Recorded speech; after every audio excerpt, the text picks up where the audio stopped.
were 5,000 companies. Oh my God. 25 to 2600 listed entities where regular trades are done. And I was searching for some good companies, kidhar paisa डालने, where I should invest. Let me revise you. Let me recall you your previous data that your total GDP of country is 200 lakh crore. There were lakhs of companies. Out of these lakhs of companies doing 200 lakh crore turnover from service and manufacturing, agriculture. Out of these lakhs of companies, there were few listed companies, that is 4-5,000 listed companies where you were focusing. Out of their 4-5,000 companies, why you focused on these 4-5,000 companies? Because listed GDP of India, listed companies, GDP from listed companies is 80 lakh crore, right? So if you are focusing on only listed companies, then also you are having 80 lakh crore turnover from 200 lakh crore turnover. So lakh companies giving 200 lakh crore turnover. 5,000 companies giving 80 lakh crore turnover. इधर focus करना चाहिए. 5,000 companies. Out of these 5,000 companies, when you started to do research, right? Before doing this research, what you have searched? Before doing research on India, you try to search and try to discover that whether India is a good country. So you came to a discovery that even if you look for last 4 years growth, world was growing by 4% CAGR. China grew by 6%. US grew by 3%. Japan grew by just 1%. And your India outperformed whole major economies. It grew by, along with China, 6%. So world by 4, your India by 6. So India is outperforming. My God. So let us search some good sectors or good companies to invest in India. That is the reason you looked on this 200 lakh crore GDP.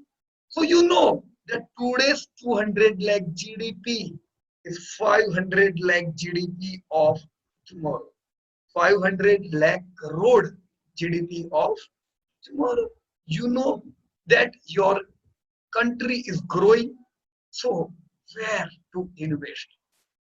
You discovered that listed companies are few. Out of lakh companies, 4,000 companies, 5,000 companies, and regular tradable companies are only around 25 to 3,000, 2,500 to 3,000 companies. So 3,000 companies gives 80 lakh crore. Lakh companies give few hundred lakh crore. If you focus on this just 25 to 3,000 companies, 80 lakh crore का turnover आपके मुट्ठी में. आपका ध्यान रहेगा इन 80 लाख करोड़ के turnover पे जो 500 लाख करोड़ भी पहुंचने वाला है. यही कंपनियां बड़ी बनने वाली है. कैसे फोकस करें, कहां ध्यान दें? So you discovered there are 130 industries where listed companies are there. देखा ना आप लोगों ने? You got a list of this different small and big 130 industries. Out of these 130 industries, you came to know that 50% industries are either growing less than your India's growth. That is the 6% India's GDP's growth equal to or less than 6% GDP growth. So now you are with only 40, 50, 60 sectors. These sectors are those sectors which are growing more than India. You try to search. पिछला पूरा 3 हफ्ता आप लोगों ने वो काम किया है, right? So you know few things. 80% market cap comes from top 500 companies. 80% market cap of total Nifty comes from top 500 companies. What does it mean? That if you have selected any sector, there are 100 companies, but still, out of those 100 companies, only top 10, 20 companies would be in Nifty 500. And those top 20% companies were responsible for a total 80% turnover or market cap. Got it? So that was the reason you focused on top companies of any particular sector. Some are small sectors, जहाँ की कंपनियां छोटी छोटी है. Those are doing 500 crore to 1000 crore turnover. Those companies are largest in their own sector. तो जैसे ये sector बड़ा बनेगा, this small cap will be mid cap will be tomorrow's large cap. If this sector is growing, emerging, then this sector is going to grow big, and the small companies are going to grow big. So no need to check who is small cap, who is mid cap. Just you check the sectors, and in that particular sector, you differentiate which are small caps, which are mid caps, and which are front runner of this particular sector. Right? So now you were having the list of any particular 130 sector. Which companies are responsible for market cap? See, turnover and market cap, these two things data are those data which you can have. Market cap you can get easily by just formula. Turnover you can't get so much easily. Turnover के लिए थोड़ा मेहनत करना पड़ता है. तो मैंने आपको शॉर्टकट दिया कि just check market cap. Turnover उन्हीं का ज्यादा होता है जिनका मार्केट कैप ज्यादा होता है. मेजॉरिटी ऑफ केसेस में, सब में नहीं बोल सकते, मेजॉरिटी ऑफ द केसेस में. तो if you have just check market cap, आपको टॉप सेल्स वाली सब कंपनियां मिलनी शुरू हो गई. तो आपने एक एक्सरसाइज की. Which exercise you did? Now you have 130 sectors list. All companies are in your spreadsheet. हर एक सेक्टर की सारी कंपनियां. In each sector you know who are front runner, who are responsible for the sector, and you check their previous 4 years growth. So by checking their growth, you were able to know is this sector growing or not. All right. To check that sector, you have two ways. You check all 100 companies growth, and you will become mad. None of the companies, 100 out of 80 companies out of 100 are not growing in any sector. Why? वो पीछे वाली कंपनियां कुछ नहीं कर पाती. Right? So that is the reason we are focusing on top companies of any particular sector. Why? आपके area में 10 होटल है. जो छोटी मोटी जो होटल्स है वो रिस्पॉन्सिबल है खाली 20% टर्नओवर के लिए. आपके होटल एरिया में 10 होटल है, 8 होटल मिलके खाली 20% टर्नओवर करती है, और बाकी की 2 होटल 80% टर्नओवर करती है. तो ये 2 होटल का धंधा चेक किया, आपको पता चल गया होटल कैसी चल रही है. अब वो 10 के पीछे दौड़ोगे जो ऑलरेडी धंधा नहीं कर रही है, तो उनका धंधा चेक करके भी कोई फायदा नहीं. वो धंधा ही नहीं दे रही है, तो वो धंधा करे नहीं करे कोई फर्क नहीं पड़ता industry. Right? So this was the exercise which you did. 80% market cap का कंपनी ढूंढा, टॉप 500 वाले. राइट? एक्सरसाइज आपका बहुत अच्छा रहा. देखो बहुत स्ट्रगल किए, कैसा गया 3 हफ्ता. ये प्रॉब्लम है पीयूष भाई, वो प्रॉब्लम है, ये नहीं मिल रहा है, वो नहीं मिल रहा है. अरे लॉजिक सिंपल है. हर एक सेक्टर की टॉप कंपनी चाहिए, वो सेक्टर का ग्रोथ निकालना है. अब आपको प्रॉब्लम कहां पड़े? Where you face the problem, you are not able to get proper data. तो उसके तो हजारों रास्ते हैं, है ना. You search from here, you search from there, you search from there. आपको डेटा चाहिए, ऑथेंटिक डेटा चाहिए, ऐसी जगह से डेटा चाहिए जहां बार बार बदल नहीं जाए. सो एनुअल रिपोर्ट यू सर्च, जो आपके लिए सबसे बड़ा ऑथेंटिक डेटा है. राइट? अब प्रॉब्लम आ रहे आते जाएंगे, आपको सेक्टर ऐसे मिले. राइट? जैसे लाइफ इंश्योरेंस, जनरल इंश्योरेंस, वहां पे नेट सेल्स, वो उनका धंधा नहीं है. राइट? तो you discover this thing. You search some holding companies. Now holding company का तो कोई धंधा ही नहीं होता है. This was your new learning. Right? So there were several learnings. Alright? ये सारी लर्निंग के साथ आप आगे बढ़े, and I am happy you did a wonderful work. See You were allotted this all sectors. कितने 130 सेक्टर्स अलग अलग लोगों को एलोकेट किए. आप में से कुछ लोगों से मैं मानता हूं हो सकता है बिजी शेड्यूल हो, you were not able to do the homework, but let me remind you, till you will not do practical homework, you will not able to learn real charm, real discoveries. जब तक practical नहीं करेंगे पता नहीं चलेगा. Theory सिखाने वाले तो बहुत लोग हैं, थियरी तो ऐसे दिमाग में आ सकती है, उनको लगेगा wow everything I have learn. Practical करेंगे पता चलेगा. राइट, थियरी में बोल सकते स्कूटर पे बैठो चालू करो स्कूटर चल गया. प्रैक्टिकल करो इधर किधर लग जाता है गिरते तो. Same thing, that why I am from first week first day telling do your homework, do your homework, do your homework. Still, I agree. We all are living in a society. There may be busy schedule, have some schedule, right? आप में से बहुत लोगों ने बढ़िया काम किया और मैं ये जानता हूं कि आप भी फ्री नहीं थे, आपका शेड्यूल भी बहुत टाइट था, राइट? पर फिर भी आपने समय निकाल के जो होमवर्क किया, आई एम सेटिस्फाइड कि अब आपको प्रॉब्लम नहीं आएगी. अभी तो आपने फटाफट काम किया, you are not having so much time, but after the completion of full workshop give yourself time और फिर इसको करो. देखो अभी आप लोगों ने ये जो डेटा डाला है कुछ गलतियां भी हो सकती है, there could be errors here. मैं नहीं मानता हूं ये सब डेटा जो है वो सब एकदम 100% पक्का होगा, राइट? Recheck it. किसी ने कुछ गलती भी की हो सकती है, राइट? तो दूसरों के डेटा को मत ले लो, recheck it, right? What I have done, आप लोगों के होमवर्क को अगर मैंने स्ट्रीमलाइन किया, what I came to know that GDP was growing by 4% of world, India was growing by 6%, right? If I put my money in FD, I am going to get 6.25% in India, right?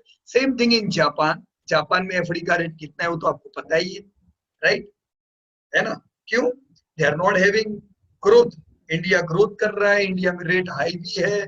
Now मेरे पास choice है, इधर I will put my money in FD और I will put my money in equity जो मुझे 6.25 से ज्यादा दे सके. अपना तो चैलेंज इसके साथ ही है ना, we want more return.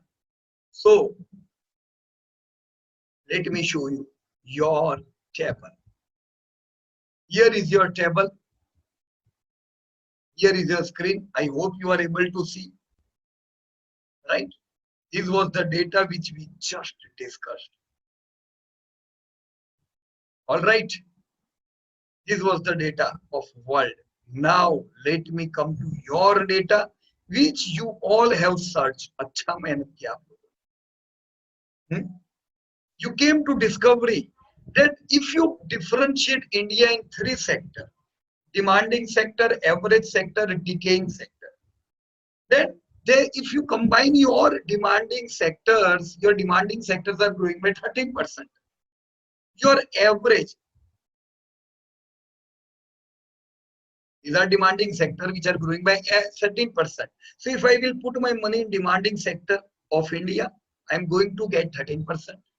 If I will put my money in average sector, तो मुझे दुनिया जो बढ़ रही है 5% से उतना मिलेगा, because average sectors are growing since last 4 years also by just 4%. If I will put my money in decaying sector, so there are several decaying sectors which are not able to grow, then my money is going to fall by 7% in the same equity.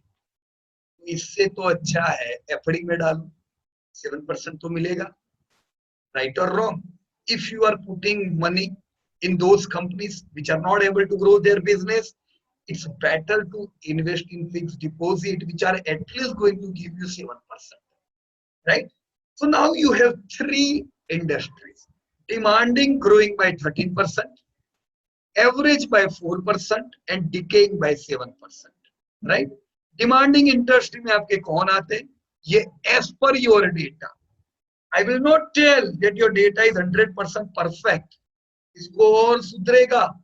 When you will be able to improve, you know, when now you are going to do top quality homework. While you will do top quality homework, you will realize, oh my God, ये तो गलती किया था, इसका तो नाम आना ही नहीं चाहिए डिमांडिंग इंडस्ट्री में, right? You will able to realize some mistakes from top quality companies. Alright? तो this is your मोटा मोटा फ्रेमवर्क, राइट? अभी हम मान के चलते आपने किया परफेक्ट, राइट? तो as per your data, brew, advertising, airline, banks में small finance, life insurance, non alcoholic beverages, integrated oil, consumer electronic, department store, IT software product, special consumer service, general insurance, these all are growing industries of India. ये सब industry grow कर रही है, तो छोटी छोटी कंपनियां बड़ी बनती जा रही। ये वो जगह है जहां की स्मॉल कैप मिड कैप बनेगी और आज की मिड कैप लार्ज कैप बनेगी, राइट? ना ब्री में से कोई निफ्टी में है, ना एडवर्टाइजिंग में से, ना एयरलाइन में से, ना स्मॉल फाइनेंस बैंक में से, ना लाइफ इंश्योरेंस में से। देखो लाइफ की एक कंपनी निफ्टी में एंटर हो गई, बताइए आपको कौन सी? नॉन अल्कोहलिक बेवरेजेस नहीं है, इंटीग्रेटेड ऑयल में रिलायंस आता है, कंज्यूमर इलेक्ट्रिक में कोई नहीं है, डिपार्टमेंट स्टोर में कोई नहीं है। ये सब ग्रोइंग सेक्टर्स है, पर कोई निफ्टी में नहीं है। क्यों? लार्ज कैप नहीं है। और ये सब इंडस्ट्री में से कल लार्ज कैप निकल के बाहर आने वाला है। परफेक्ट फोकस किया ना आपने। जनरल इंश्योरेंस में लेट मी टेल यू, आपका ग्रोथ आता था 2%, आपने मिस्टेक किया था, right? I have corrected your mistake. 21% अब आपने मिस्टेक क्यों की थी? Because you took total income in general insurance. Total income have fallen this year due to negative income from fix security डेब्ट मार्केट। आज इस बार आपको पता ही है, आप लोगों को भी जो आपने लिक्विड फंड में इन्वेस्ट किया था कितना नुकसान हुआ है, तो वो नुकसान आपको अकेले को नहीं हुआ है। These all companies have also faced the same losses. उन्होंने भी डेब्ट मार्केट में निवेश किया, उनको भी लॉस किया, तो प्रोविजन रखने पड़े। So that is the reason your general and life insurance companies and even AMC companies have faced these provisions. तो टोटल इनकम लिया तो प्रॉब्लम हुआ, प्रीमियम इनकम लोगे तो ये डेटा आएगा जो मैंने डाला है, राइट? कौन है जनरल इंश्योरेंस में टॉप की companies? ICC Lombard, GICR। Internet software, yes, a growing industry, other financial service, road, highways, housing finance, biotechnology, finance, movies, utilities, healthcare services, cement, electric utilities, oil marketing। अब आपके पास लंबा list है, agrochemical, restaurant, speciality chemical, speciality retail, लंबा लंबा लंबा लंबा list, pharma, internet and catalogue, right? Huge service, package goods, ये पूरा आपका 71 सेक्टर का एक लिस्ट बना है जो कम से कम इंडिया को ग्रो कर रहा है। अब क्या अपन 71 में पैसा डालेंगे क्या? पहली चीज, ये 71 वाला डेटा भी आपका परफेक्ट, जो इंडिया को आउट परफॉर्म कर रहा है। यू वर हैविंग 130 सेक्टर्स, 130 में से चलो 70 तो निकल गए, खुद तो निकल गए आधे। Now you are having this 70 sectors which are performing like और मोर देन इंडिया। तो पहला तो आउट परफॉर्मर ही पकड़ो, डबल डिजिट ग्रोथ होना चाहिए वो सेक्टर में जहां पैसा डाल रहे हो, because you are getting 7% in FD, don't forget, right? We need growth more than 7%। धंधा ही नहीं बढ़ेगा, क्या खाक प्रॉफिट बढ़ेगा? प्रॉफिट ही नहीं बढ़ेगा, आपको क्या मिलेगा, राइट? पहली प्रायोरिटी है धंधा बढ़ना चाहिए आपकी कंपनी को, इसीलिए तो आप इधर मेहनत कर रहे हो ग्रोइंग इंडस्ट्रीज में, राइट? So, ये 71 कंपनी भी फिल्टर होने वाली है when you will do top quality company research, right? These were your list of demanding industries. This is list of your average industries, your paper, shipping, transportation, travel, telecom, commercial vehicle. These all sectors are growing by just 4%.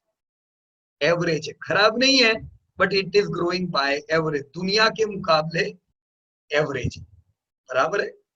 Now these are sectors, oh my God, these are sectors which are decaying industries. जो कंपनियां 2016 में धंधा करती थी, धंधा उससे भी कम हो रहा है। नाउ जब हिसाब लगाओ, ये अगर धंधा कम कर रहे 4 साल पहले से, तो खर्चे तो बड़े होंगे। हाँ, लोन ली होगी, ब्याज भरना पड़ता होगा, प्रॉफिट का क्या हाल होगा। फंसे होंगे लोग इन इंडस्ट्री में। Don't look on this industry. Edible oil, computer hardware जो धंधा कर रहे, you know right, distributor, food and drug, health care supplies, photographic, real estate investment, zinc, surface transportation, copper, financial institution में आईएफसीआई जैसी company आती है, वो है, एचडीएफसी को मत गिनना। Gift articles, other telecom services, telecom, storage, carbon, इन सब सेक्टर का धंधा घटा है, राइट, पिछले 4-5 सालों। अब जनरली क्या होता है, जैसे जैसे जिंदगी बीतती जाती है, धंधे चलते जाते हैं, कुछ नए सेक्टर भी और आएंगे यहाँ पे, वो नए सेक्टर भी हो सकता है अच्छा ग्रोथ करें। जैसे late me remind you, advertising and media sector नहीं था, ये पिछले साल ऐड हुआ जब डिजिटल मार्केटिंग की कंपनियां ऐड हुई, राइट। तो नए सेक्टर कुछ आएंगे और ये नए सेक्टर में से आपको हाई ग्रोथ की कंपनियां मिलेगी। ये नॉन अल्कोहलिक बेवरेजेस नहीं था, नया ऐड हुआ है, राइट। डिपार्टमेंट स्टोर नहीं था। तो ऐसे नए नए सेक्टर भी आएंगे। स्पेशल कंज्यूमर सर्विस नहीं था। This all are new sectors. तो नए कोई भी सेक्टर आते ग्रोथ चेक करें, अगर उसका ग्रोथ बढ़िया है ले लो, कूद जाओ वो सेक्टर के साथ, क्योंकि वो सेक्टर में कोई कंपनी आपको मिलेगी which those companies are going to grow like anything, 15-20% का आपको ग्रोथ मिलेगा। उसी प्रकार से ऐसा हो सकता है कि जो सेक्टर यहाँ पे बढ़िया ग्रोथ कर रहे हो उनका ग्रोथ कम भी होता जाए, तो वो भी ध्यान हम रखेंगे। वो सब कैसे रखेंगे वो हम बाद में देखते हैं। डिकेइंग इंडस्ट्रीज जो है यहाँ पे, राइट, जनरली ऐसे बड़े चेंज नहीं आते कि हर साल कोई अचानक कोई इंडस्ट्री डिकेइंग में से ग्रोइंग होगी और ग्रोइंग वाली डिकेइंग होगी, ऐसा नहीं होता है। मैंने इतने वर्षों में देखा है कि देखो फार्मा जो था वो 2014-15 में डिके हो गया था, माइनस ग्रोथ में आ गया था, ग्रोथ उसका बहुत कम हुआ। पहले वो एवरेज में आया, फिर उसका ग्रोथ घटने लगा था, पर पिछले 2 साल से अगेन वो बढ़ रहा है, राइट। अब 10-15 साल नहीं, 20 साल फार्मा ने बढ़िया ग्रोथ किया, फिर वो सेक्टर में थोड़ी खराबी आई, अब वापस अच्छा चल रहा है, तो ऐसा हो सकता है। उसी प्रकार से यहाँ जो टेलीकॉम देख रहे हो, टेलीकॉम पिछले 5 साल नहीं 10 साल से डी ग्रोथ में, खराब ग्रोथ है उसका। उसी वजह से टेलीकॉम की कंपनियां कितनी वापस घर चली गई। आपको पता है रिलायंस कम्युनिकेशन, टाटा टेली, इन लोगों का क्या हुआ। पर आप लोगों ने पता नहीं क्या किया यार, आप लोगों ने लॉकडाउन में इतना मोबाइल यूज किया हुआ है। अभी मेरी बेटी बाजू में बैठी है, वो भी मोबाइल लेके बैठी हुई है, क्या कर रही है। वो दूसरी बेटी वहां वो रूम में बैठी है, वो भी पता नहीं वो कंप्यूटर में कुछ रिकॉर्डिंग कर रही है। तो ये सब लोग क्या कर रहे हैं, सब लोग लगे हुए किसमें, कुछ ना कुछ ऑनलाइन एक्सेस हम लोग कर रहे हैं। ये सब डेटा यूज हो रहा है। डेटा कौन दे रहा है, रिलायंस जियो, एयरटेल। याद रखे लॉकडाउन के बाद टेलीकॉम में यूटर्न आया है, धंधा देखोगे तो पता चल जाएगा, राइट। तो इस प्रकार से कुछ यूटर्न भी आ सकते हैं, ये ध्यान रखेंगे, राइट। बहुत नहीं आएंगे पर कुछ में कभी कभी तो आएंगे, ये कुछ में ये टेलीकॉम भी है, राइट। इस प्रकार से आपको ग्रोइंग, डिकेइंग और एवरेज इंडस्ट्रीज पता चल जाए। सो अब चलो रेडी हो जाओ, we are ready to give you. आप सबने बढ़िया होमवर्क किया, आप सबने बढ़िया बाइफरकेशन किया इंडिया का, आपके हाथ में इंडस्ट्रीज आ चुकी है, ग्रोइंग वाले, डिकेइंग वाले, सब कुछ। अब इन्हीं इंडस्ट्री को टॉप क्वालिटी एनालिसिस में डालेंगे, और टॉप क्वालिटी एनालिसिस जब आप करोगे तब आपको पता चलेगा कि कुछ आपने गलतियां भी ये सब इंडस्ट्री में की है, राइट। टॉप क्वालिटी एनालिसिस करोगे तब कुछ जो चीजें डिस्कवर होगी। मैं एक खाली हाईलाइट आपको बता दूं, यहाँ पे आपने जो डेटा बनाया हुआ था उसमें मैंने ये कुछ चीजें निकाल दी है। डाइवर्सिफाइड मैंने हटा दिया, क्योंकि डाइवर्सिफाइड कोई सेक्टर ही नहीं होता है, बराबर है। रिलायंस भी डाइवर्सिफाइड हो गई आज, वो इंटीग्रेटेड ऑयल में आज भले है, कल नहीं रहेगी, वो डाइवर्सिफाइड हो जाएगी, क्योंकि अलग अलग जगह से धंधे आ रहे हैं। होल्डिंग कंपनीज का आप ग्रुप नहीं गिन सकते, क्योंकि होल्डिंग कंपनी का धंधा क्या है, what their revenue, they are not having any revenue. आप होल्डिंग कंपनी हो मतलब आप अलग अलग कंपनी में इन्वेस्ट कर रहे हो, If you are investing in different companies, you are going to get dividend or profit from those companies. So holding companies का आप ग्रोथ नहीं गिन सकते हो. एक्सप्लोरेशन एंड प्रोडक्शन में मैंने इसको हटा दिया है, कारण अगर आपको लेना हो तो ले लो. जब आप टॉप क्वालिटी में जाओगे पता चल जाएगा आपको क्यों इसको निकाला है. कंसल्टिंग सर्विस एक कंपनी है यार, क्या इसका रिसर्च करेंगे, वो भी एवरेज गवर्नमेंट की कंपनी है. ऑयल इक्विपमेंट एंड सर्विस छोटा सा सेक्टर, पुराना सेक्टर है. इन्वेस्टमेंट कंपनीज, अब इन्वेस्टमेंट कंपनीज में आप क्यों इन्वेस्ट करें जब आप खुद इन्वेस्टर हो. अब आपको ऐसा करना है क्या, यू आर, एक तो आप इन्वेस्टिंग सीख रहे हो, अब आप बोलोगे चलो कौन सी कंपनी इन्वेस्ट कर रही है उसको पैसा खुद मैनेज करेंगे इधर, राइट. जो नया कॉन्सेप्ट आया है REIT, जहां पे रियल एस्टेट की कंपनियों को फंडिंग होता है, वो भी इन्वेस्टमेंट कंपनीज में आ जाता है, right. Medical equipment, other agriculture service, commercial trading, इनसे तो दूर रहने. और माइनिंग, देखो डिस्ट्रीब्यूटर और कॉमर्शियल ट्रेडिंग ये कोई सेक्टर नहीं है, दूसरों की प्रोडक्ट का ट्रेडिंग कर रहे हैं, बराबर है. तो ये इतने सेक्टर मैंने इसलिए बाजू में रखे हुए हैं क्योंकि ओल्ड सेक्टर है, राइट. कुछ ड्रॉबैक की वजह से यहाँ पे आप अच्छा काम नहीं कर पाओगे, बराबर है. फिर भी मैंने आपको, जब मैं होमवर्क दूंगा मैं आपको स्पेस दूंगा, आप इनका काम करना चाहो you can do it, right. So welcome to top quality research analysis.